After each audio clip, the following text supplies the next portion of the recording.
श्री गणेशाय नमः। विनायक चतुर्थी कथा। हिंदू पंचांग के मुताबिक हर महीने में 2 चतुर्थी तिथि आती है। एक चतुर्थी कृष्ण पक्ष की और दूसरी शुक्ल पक्ष की। शुक्ल पक्ष की चतुर्थी को विनायक चतुर्थी कहते हैं। इस दिन गणेश भगवान की पूजा बड़े विधि विधान से की जाती है। गणेश की पूजा करते समय यह पौराणिक कथा जरूर पढ़ना चाहिए। मान्यता है कि ऐसा करने से सभी प्रकार के कष्टों से मुक्ति मिलती है और मनोकामनाएं पूरी होती हैं। गणेश चतुर्थी की पौराणिक कथा। एक बार की बात है कि भगवान शिव और माता पार्वती नर्मदा नदी के किनारे बैठे हुए थे। माता पार्वती भगवान शिव जी के साथ अपना समय बिताना चाह रही थी, इसलिए उन्होंने शिव जी भगवान से चौपड़ खेलने का आग्रह किया। शिव जी भी ऐसा करने के लिए तैयार हो गए, परंतु वहाँ पर दोनों के खेलों का हार जीत का फैसला करने वाला कोई नहीं था। ऐसे में शिव जी ने कुछ दिन के लिए और उसका एक पुतला बनाया। फिर उसमें उन्होंने प्राण प्रतिष्ठा कर दी और कहा कि बेटा, मैं यहाँ चौपड़ खेल रहा हूँ, लेकिन यहाँ पर कोई भी ऐसा नहीं है जो हम दोनों के बीच हार जीत का फैसला करता।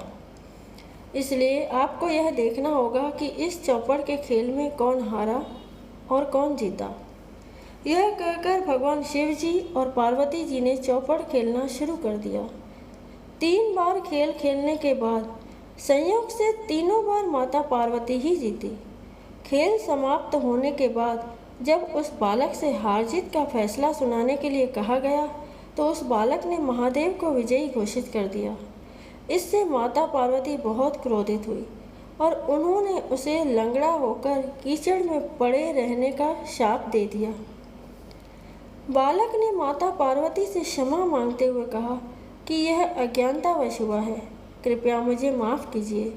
काफ़ी अनुनय विनय के बाद माता पार्वती ने कहा कि यहाँ गणेश पूजन के लिए नाग कन्याएं आती हैं। जैसा ये कन्याएं कहें वैसे ही गणेश जी का व्रत करें। ऐसा करने से तुम मुझे प्राप्त करोगे। यह कहकर शिव पार्वती कैलाश चले गए। 12 महीने के बाद उस स्थान पर नाग कन्याएं आईं। उन्होंने गणेश भगवान की पूरी व्रत कथा बताई। उस बालक ने 21 दिन तक लगातार गणेश जी का व्रत किया। उसकी श्रद्धा देख गणेश जी बेहद प्रसन्न हो गए। उन्होंने बालक को मनवांछित फल प्रदान किया। बालक ने कहा कि हे विनायक, मुझ में इतनी शक्ति दे कि हम अपने पैरों से कैलाश पर्वत पर जाएं। गणेश जी ने बालक को वरदान दिया और वह अंतर्ध्यान हो गए। फिर बालक कैलाश पर्वत पर पहुँचे और व्रत कथा शिव जी को सुनाया।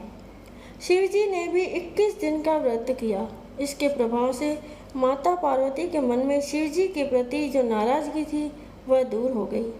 इसके बाद शिव जी ने यह व्रत कथा पार्वती को सुनाई। पार्वती जी ने यह 21 दिन तक यह व्रत किया। इससे यह सुन माता पार्वती ने भी पुत्र कार्तिकेय से मिलने की इच्छा लेते हुए यह व्रत किया। व्रत के 21वें दिन कार्तिकेय स्वयं माता पार्वती जी से आ मिले। उस दिन से श्री गणेश चतुर्थी का यह व्रत समस्त मनोकामनाओं की पूर्ति करने वाला व्रत माना जाता है।